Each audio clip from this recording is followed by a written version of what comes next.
Hacia la banda contraria, Cano, sólido. A lo profundo. Y no. Díganle que no es la pelota.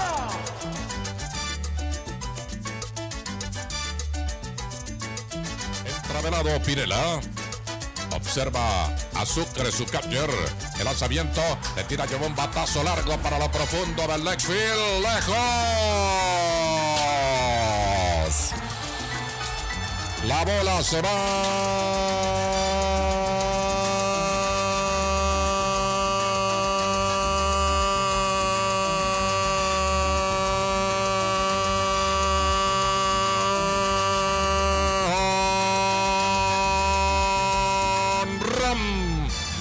Rivero. Sean bienvenidos a una nueva edición de Home Plate Talk.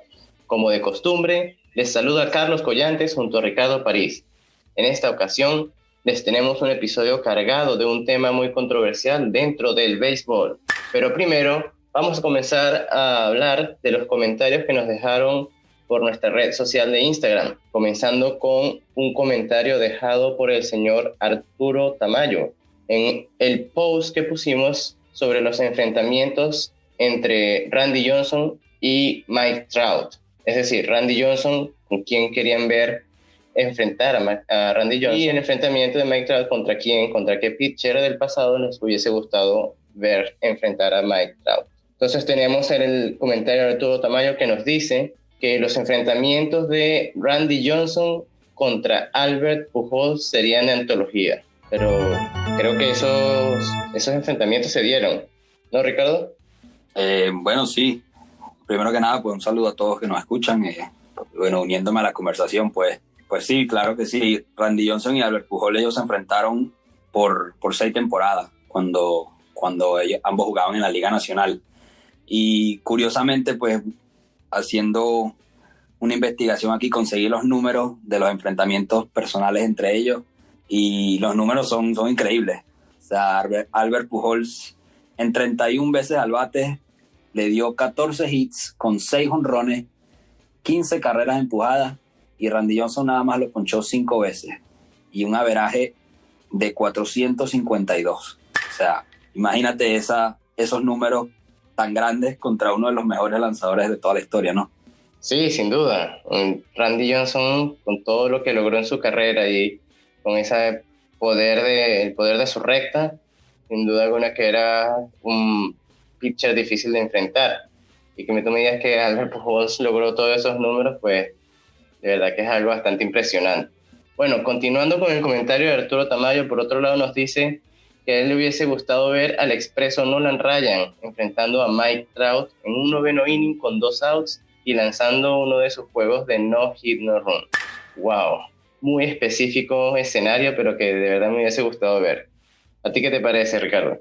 Sí, no, un escenario pues de película, como muchos dicen, y teniendo pues a un lanzador como lo es Nolan Ryan, uno de los lanzadores con más agallas que hubo, de verdad, porque eso sí lo caracterizaba él, esa actitud de poder que tenía él, ¿no? Esa presencia que él siempre tenía cuando pichaba, pues yo nunca lo vi pichar, pero sí me recuerda, yo ahorita lo comparo un poco con Max Scherzer, que ambos tienen esa actitud de malo cuando lanzan, ¿no? Y pues claro, uno de los mejores bateadores de la actualidad, como lo es Mike Trout, pues que ese no le come cuento a nadie, y contra Nolan Ryan hubiese sido una película, de verdad.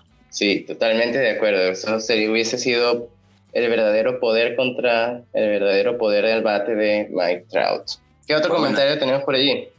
Por aquí tenemos también a Alfonso Castillo, que nos comentó también en esa misma foto, y pues nos comenta que una de las debilidades que tiene Mike Trout bateando es el cambio, y él nos comentó que le hubiese gustado ver a Greg Maddux lanzarle a Mike Trout. Pues obviamente sabemos que Greg Maddux tenía uno de los mejores cambios en su historia y tenía mucho control, y sus picheos quebrados siempre eran de película, y pues obviamente un duelo ese duelo hubiese sido más de inteligencia, por decirlo así, y eso es lo que él comenta aquí en su comentario, pues que la inteligencia que tienen ambos pues para tratar de descifrarse hubiese sido bastante entretenido ver, ¿no? Sí, sí, sin duda alguna. Estaba pensando cuando decías lo de la inteligencia que, bueno, no por nada le decían a Greg Maddux el profesor, ¿no? Era un maestro para controlar sus picheos y, bueno, ubicarlos en la zona que él quería. Sí, exacto. Y bueno, también él nos comentó en la foto de Randy Johnson que a él le gustaría ver al pequeño José Altuve enfrentar a Randy Johnson, y pues sabemos que Altuve tiene mucho contacto, y Alfonso nos comenta que Altuve, por ser un mata rectas, pues sabemos que el fuerte de Randy Johnson era su recta, y ver ese enfrentamiento de ese poder de Randy Johnson contra el gran contacto y la velocidad en el swing que tiene José Altuve, pues hubiese sido también bastante entretenido, ¿no? Sí, sin duda alguna. Y también hubiese sido bastante entretenido verlos parados uno al lado del otro, porque la diferencia de estatura, sin duda alguna que hubiese sido bastante notable. Bueno, ahora pasemos al siguiente comentario que nos dejó Gustavo Chirinos. Él nos dijo que le hubiese gustado ver a Randy Johnson, o RJ51, como él lo abrevia, contra Aaron Judge. Wow, aquí sí es verdad que no hay mucha diferencia de estatura. Dos grandes caballos aquí enfrentados. Y sin duda alguna, otra vez, un enfrentamiento de poder a poder en este caso, ¿no? Sí, no, dos grandes, de verdad, y literalmente grandes, pues hubiese sido también bastante entretenido ver eso. Y de verdad que nos encanta la participación que todos han tenido, y ver esos escenarios de fantasía que se han inventado. Pues siguiendo entonces con que nosotros publicamos 2 fotos, y en la segunda foto ya les dimos como que a nuestros escuchas les dimos un poco más de libertad para que ellos escogieran cuál lanzador y cuál bateador les gustaría que se enfrentaran, pues. Y bueno, los comentarios que más nos llamaron la atención fueron voy a empezar por el de Luis París, que él nos comenta que un Ken Griffey Jr., con hombre en base, perdiendo por 1 y cerrando el 9º inning contra un tal Mariano Rivera. Digno de grabarlo, dice él, de poder a poder, recta sólida e inteligencia contra la fuerza y la habilidad de dejarlos en el terreno, pues que tiene el gran Ken Griffey Jr. Y yo me imagino que ellos se debieron haber enfrentado en el pasado también, pero no estoy 100% seguro, pero pues obviamente sabemos la calidad de lanzador que fue Mariano Rivera, y pues también de igual forma el bateador que fue Ken Griffey Jr., ¿no? Sin duda, como lo decíamos en el post, eso hubiese sido totalmente de fantasía. Bueno, y el otro comentario que nos gustó mucho en este mismo post nos deja Valenis de los Santos, y él menciona que hubiese sido un gran enfrentamiento, un enfrentamiento de fantasía, ver a Manny Ramírez contra Jacob deGrom de los Mets de Nueva York, y menciona que sería fuego contra fuego. Totalmente de acuerdo. Yo recuerdo ver a Manny Ramírez batear, y cada batazo así hubiese sido rolling, de que llevaba candela al infield. Sí, no, y esos swings que hacía Manny Ramírez, y pues sabemos obviamente lo que va detrás de esa fuerza que tenía Manny Ramírez, por el hecho de que usaba esos tipos de sustancias prohibidas, que eso es lo que vamos a estar hablando en este tema, pues que lo dejamos con la intriga en el episodio pasado, y eso lo comentábamos un poco el episodio pasado sobre cómo evolucionaba el béisbol, y pues no nos olvidamos de esta época, de esta era tan sobresaliente, pues que tuvo la pelota, que tuvo la Major League Baseball, que fue la época de los esteroides, porque eso de verdad que creó mucho escándalo, creó también mucho entretenimiento para uno, ¿no? Por la gran cantidad de jonrones y la gran cantidad de récords que se rompieron en esa época. Sí, completamente de acuerdo. De hecho, se dice que hubo un gran incremento en la cantidad de jonrones que se daban entre los años 80 hasta los 90 y principios de los 2000. Así que sí, lamentablemente fue como una mancha para el deporte por la controversia que se creó alrededor del tema, pero también tuvo sus cosas positivas, y bueno, eso es lo que queríamos traerles hoy desde nuestro punto de vista, desde nuestras opiniones, y que ya les estaremos compartiendo algo por las redes sociales para que ustedes también opinen y nos den su punto de vista.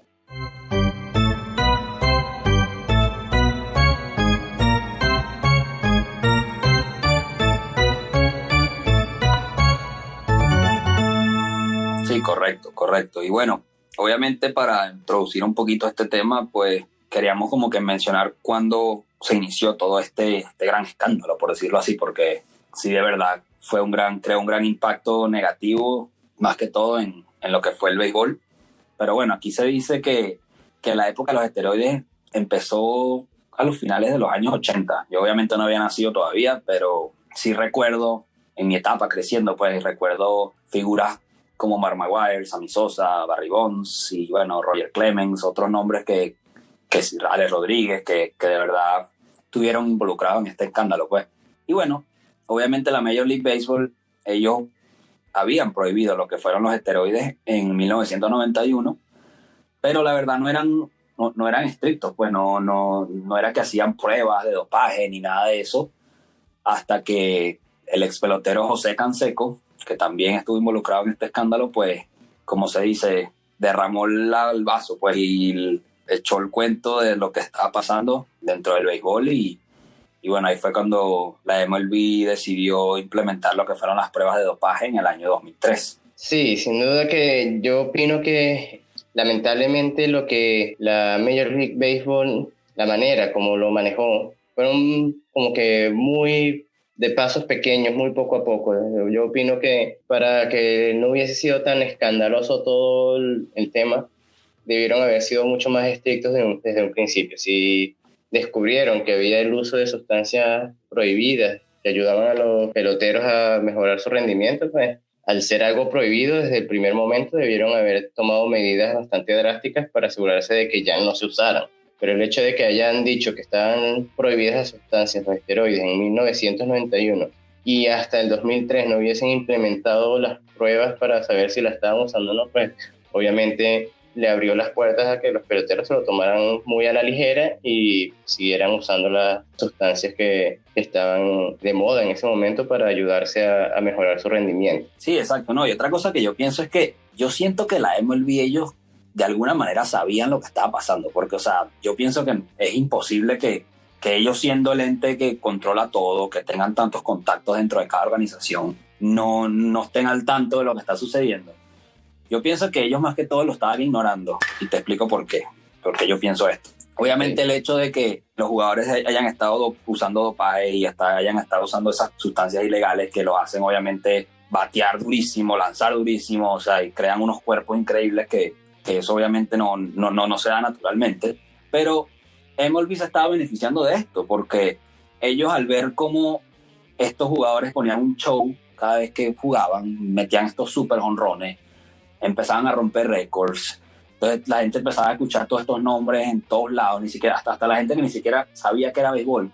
Entonces en esa época, me acuerdo que a principios del 2000, o sea, así tú no supieras béisbol, tú sabías quién era Mark Maguire, tú sabías quién era Sammy Sosa, tú sabías quién era José Canseco, o sea, tú sabías quién eran estos personajes, pues, solamente porque estaban sobresaliendo en esa época, ¿me entiendes? Y eso imagino que les brindaba a la MLB un poco de dinero, ¿no? O sea, les traía plata en lo que era ratings, en la gente que veía los juegos, en los fanáticos que entraban a ver los juegos porque querían ver el show que se tiraban estos jugadores. O sea, yo pienso que la MLB quizás sabía lo que estaba pasando, sabía hasta cierto punto quizás, y como que se dieron cuenta que la cosa les estaba saliendo bien, que estaban haciendo platica y como que vamos a dejarlo pasar hasta que la cosa se vuelva más escandalosa. Y bueno, yo pienso que ahí fue cuando se dieron cuenta de que deberían empezar las pruebas.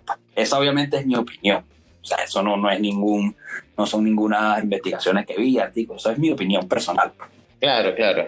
Bueno, sí, es una opinión completamente válida, porque sin duda que en esa época, como tú mencionas, hasta personas que realmente no eran fanáticas del deporte, nada más con lo mediático de la situación entre Mark Maguire y Sammy Sosa, por ejemplo, en esa temporada en la que lucharon por el récord de más jonrones en una temporada, pues las personas, de solo ver las noticias, leer un periódico, ya se enteraban de que había dos peloteros que estaban creando una nueva hazaña en el deporte, ¿no?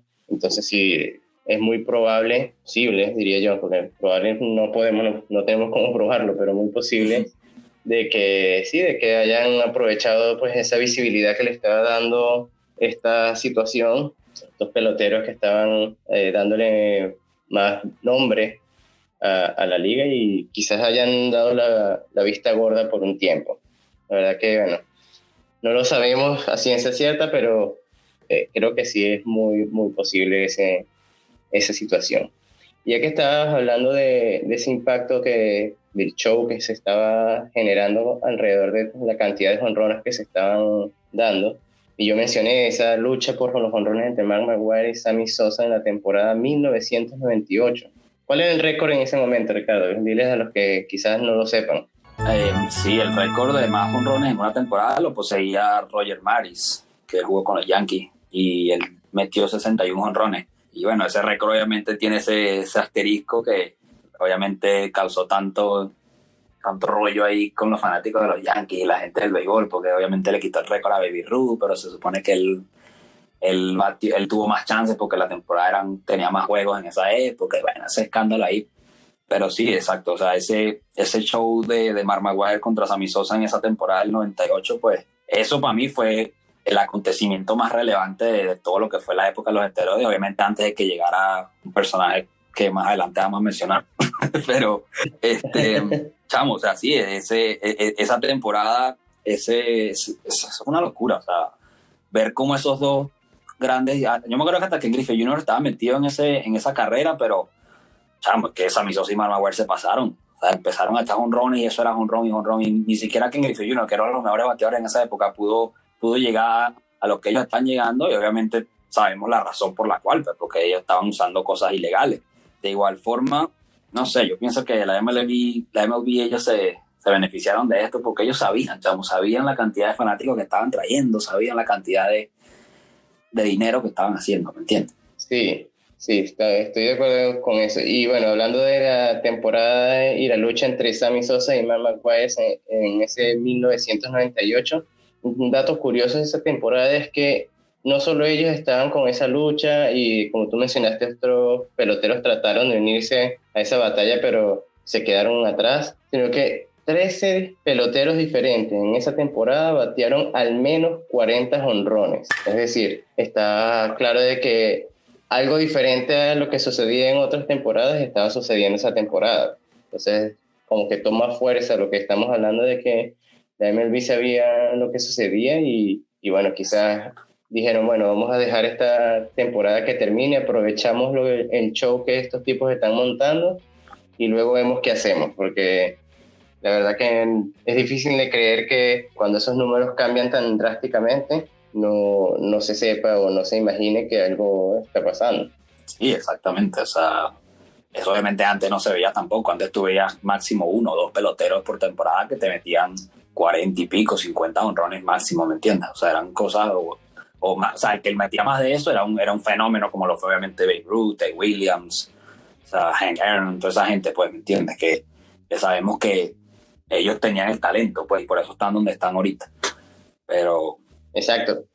Pero era uno o dos que solamente surgían, no eran 13 o más que estaban llegando a 40, 50 jonrones en una misma temporada. Sí, pues exactamente. Pues, no, y un dato curioso aquí que quiero compartir con ustedes es que Mark McGwire y Sammy Sosa son los únicos peloteros en batear 50 jonrones en 4 temporadas consecutivas. O sea, nada más imagínate la cantidad de jonrones que metieron en esas 4 temporadas. O sea, son 200 jonrones nada más en 4 temporadas seguidas, así cada uno.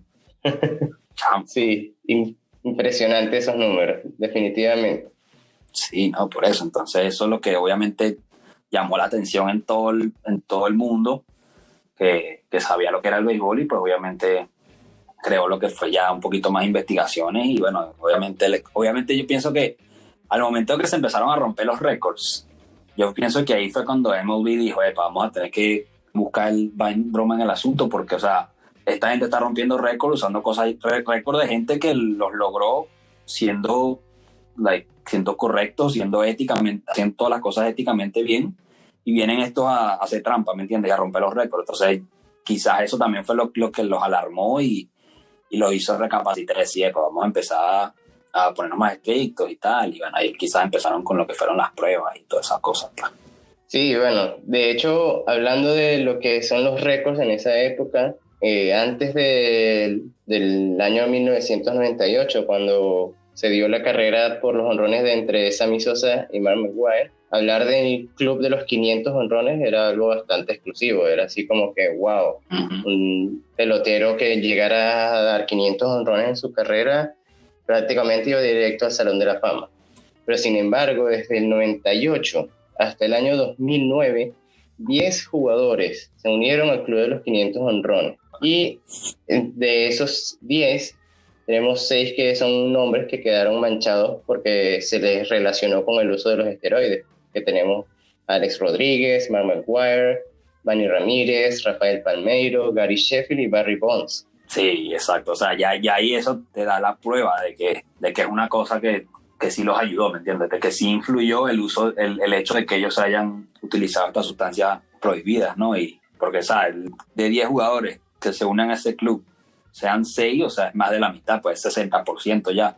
Entonces ya eso da bastante prueba de que algo estaba pasando ahí, pues, y que no era correcto, pues. Pero bueno, obviamente al final tú mencionabas a Barry Bonds, pues que dentro de todo este tema y este episodio, pues es imposible no nombrarlo y no hablar de él, pues, porque sabemos la calidad del pelotero que él fue, sabemos quién es hoy en día, es obviamente el rey del jonrón hoy en día.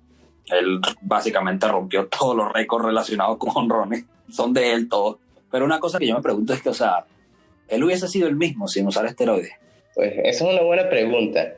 Y es un tema que yo he discutido con otros fanáticos del béisbol y donde yo siempre he mantenido la posición de que, ok, es cierto que estuvo demasiado mal, fue lamentable el hecho de que todos estos peloteros usaran esteroides, incluyéndolo a él, pero al final, para lograr dar el jonrón tienes que pegarle la pelota. Tienes que hacer un buen swing, un buen contacto, porque yo me pongo a pensar, en esa misma época, hablamos de 6 nombres grandes de 10 que se unieron a los 500 honrones, por ejemplo, pero ¿cuántos peloteros más no usaron estas sustancias y sin embargo nadie habla de ellos? Exacto. Supongo que ahí es donde está el tema de la habilidad de hacer el contacto con la pelota, ¿no?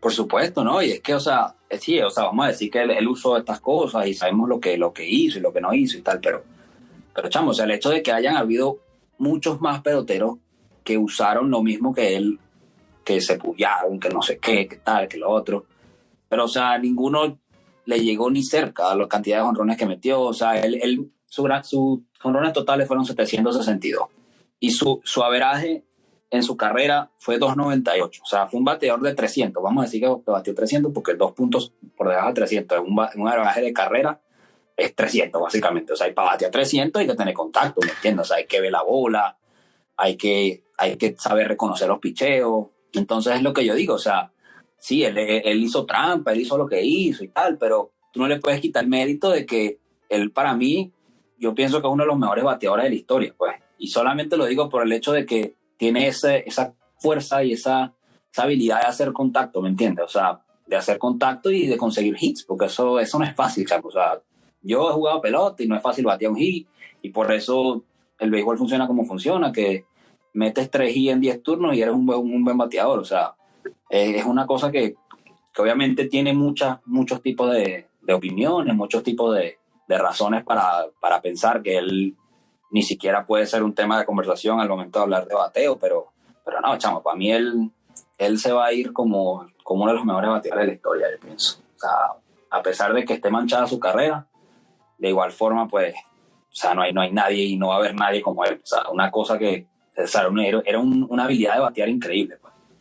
Sí, claro. Definitivamente era un gran pelotero, súper hábil, que también aportó a la defensiva, porque fue un pelotero que llegó a ganar 8 guantes de oro y que fue novato del año, por ejemplo. O sea, en esa época, el que lo recuerda, pues era un pelotero promedio en cuanto al físico.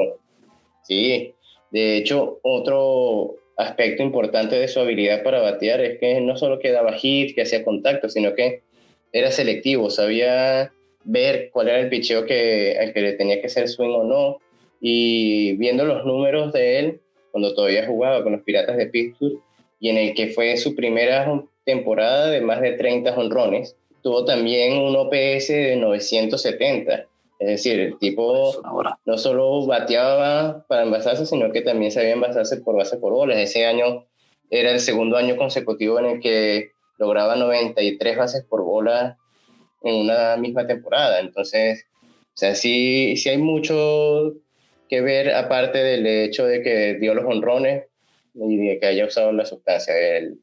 El pelotero, yo creo que Barry Bonds como pelotero va mucho más allá de lo que es los jonrones y obviamente, bueno, en ese año en el que rompió el récord de jonrones con 73 jonrones, obviamente pues también tiene unos números de bases por bola que se vieron aumentados porque ya nadie quería picharle.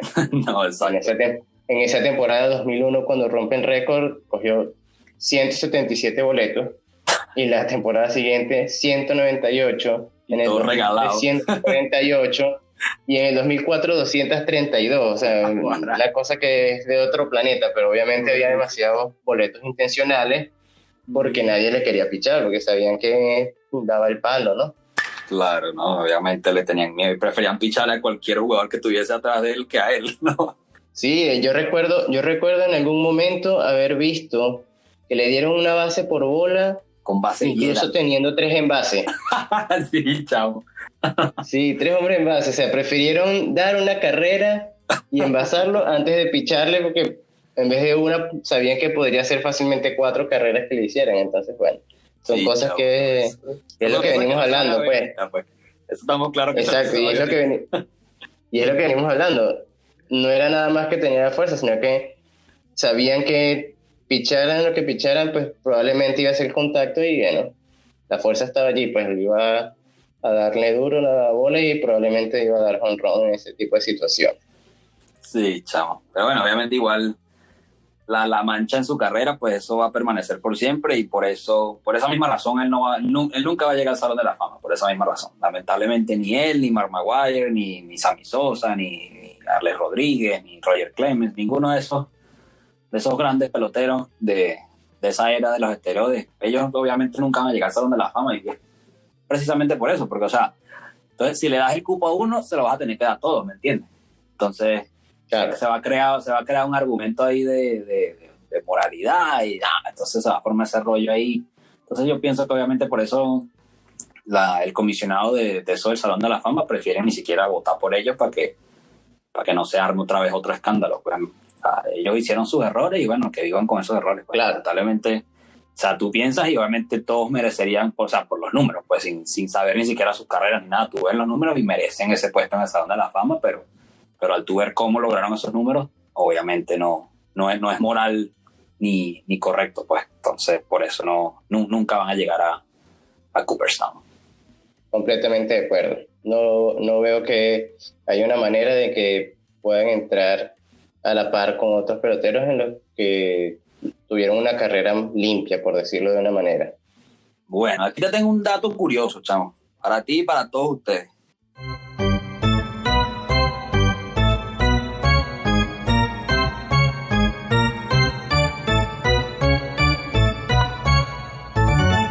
Cuéntanos. Este tema, estamos hablando de los jonrones y de todo eso, pues obviamente la gente va a pensar, mira, y entonces ¿quién habrá bateado el jonrón más grande de esa época? Porque con esteroides, pues obviamente los jonrones eran 1000 veces más grandes que ahorita. Entonces, bueno, ¿tú sabías que el jonrón más largo de la época de los esteroides lo batió José Canseco con los Atléticos de Oakland en el año 1989? El jonrón fue de 540 pies de distancia. La metió en el último piso del estadio. Wow, 540 pies. Eso es un número pero súper loco. Para que los que nos escuchan que quizás no entiendan lo que significa ese número en béisbol, pues el estadio promedio por el center field, que es la zona más larga, tiene alrededor de 400 pies. O sea, estamos hablando de 140 pies más allá de esa distancia. Wow. Exactamente. Y para sacarla por el center field hay que darle. Créeme que para batir 400 pies hay que darle. Hay que darle duro. Sin duda. Entonces imagínate 140 pies más de distancia. Una cosa increíble. Entonces, pues obviamente sabemos que en esa época esos jonrones estaban puyados. Pero ahora, hoy en día, desde que se creó la época de StatCast, que ya lo veremos como más reciente, porque eso ya es la tecnología y eso ya mide los jonrones con mucha más precisión. El jonrón más largo de esa era, de la época ahorita de nosotros, está compartido por Trevor Story de los Rockies de Colorado. Él metió el jonrón en el año 2018 y fue de 505 pies. Y Nomar Mazara con los Rangers de Texas en el 2019 metió un jonrón de la misma distancia, 505 pies. Entonces imagínate esa diferencia de 35 pies de distancia con un jonrón puyado a no puyado. Sí, no. Bueno, ya 500 pies y que estos tipos hayan dado 505 pies los dos es bastante. Uh-huh. Pero sin duda alguna que se nota la ayuda de tener esa sustancia en el que te pone el cuerpo más fuerte, ¿no? Por supuesto, no, por supuesto que sí. Entonces, para que lo vean ahí, para que vean la diferencia y cómo de verdad el uso de esteroides afecta el juego, pues afecta cómo se desenvuelve un juego y afecta obviamente los récords personales también. Así es. Y bueno, también aprovechando de darle mérito a estos peloteros que en esta época pues han logrado dar esos batazos sin la ayuda que tuvieron los peloteros de la era de los esteroides. Correcto.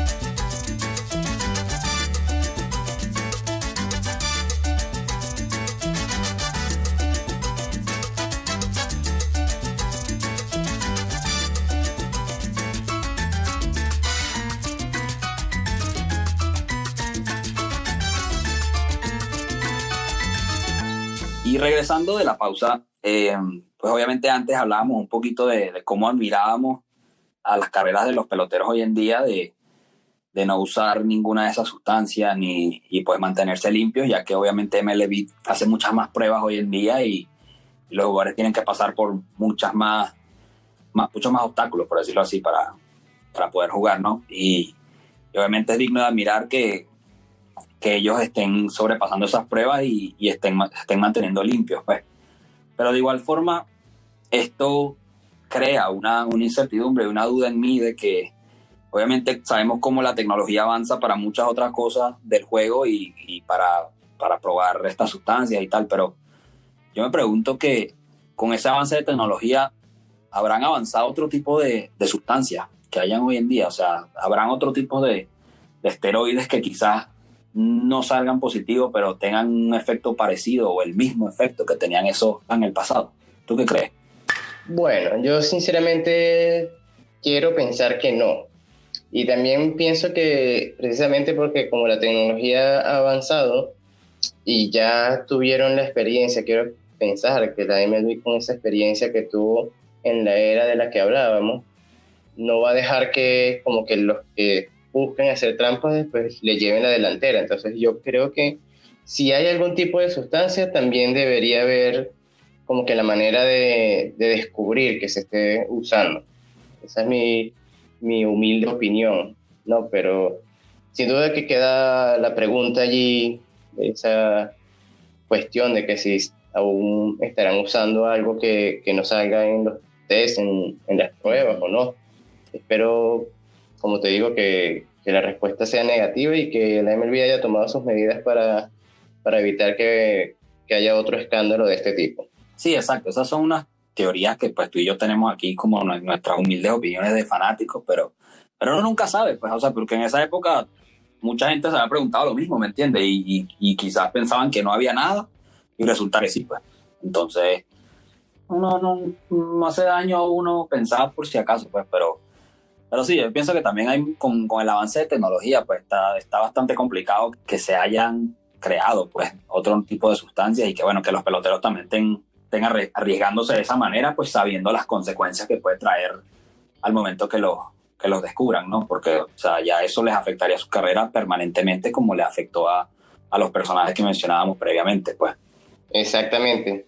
Ya al haber ese precedente y que cada vez las consecuencias han sido más fuertes, pues supongo que como que no les vale la pena el riesgo y bueno, insisto, quiero pensar que no volveremos a ver un escándalo de este tipo. Sí, esperemos lo mismo porque obviamente no sería justo para el que de verdad trabaja fuerte y se gana su récord y sus números y sus cosas, pues de la manera como es, pues de la manera correcta, de la manera esforzándose con su propio cuerpo y sin necesidad de hacer trampa de ninguna manera. Sí, claro. Pero bueno, la pregunta está allí, la dejamos allí al aire para que los que nos escuchan también nos compartan su opinión.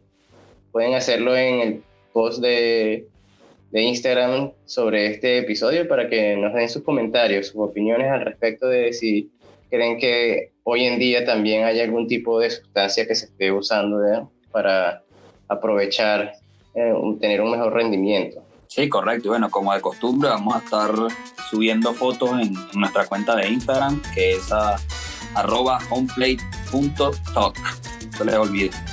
Y bueno, como de costumbre, vamos a estar subiendo fotos ahí para que ustedes sigan participando, nos sigan dando sus comentarios, nos sigan dando sus opiniones, porque de verdad quiero agradecerles a los que han participado, que sus opiniones las apreciamos muchísimo porque nos ayudan mucho a desarrollar nuestros episodios también. Nos gusta mucho hablar sobre lo que ustedes nos comentan.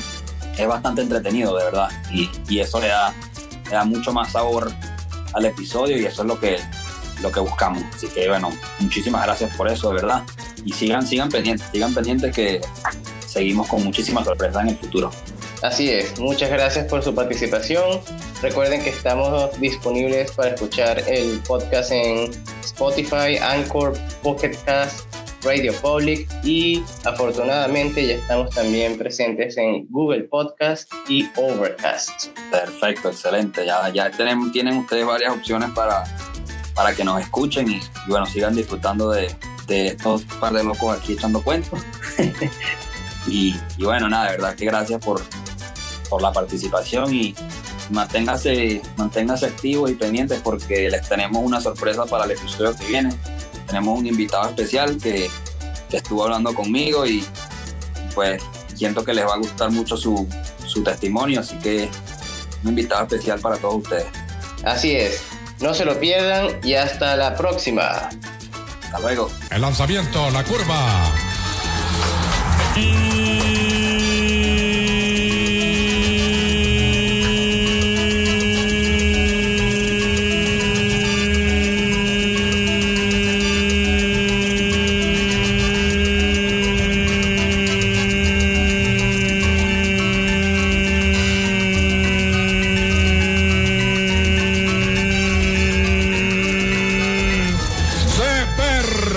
Terminó el juego.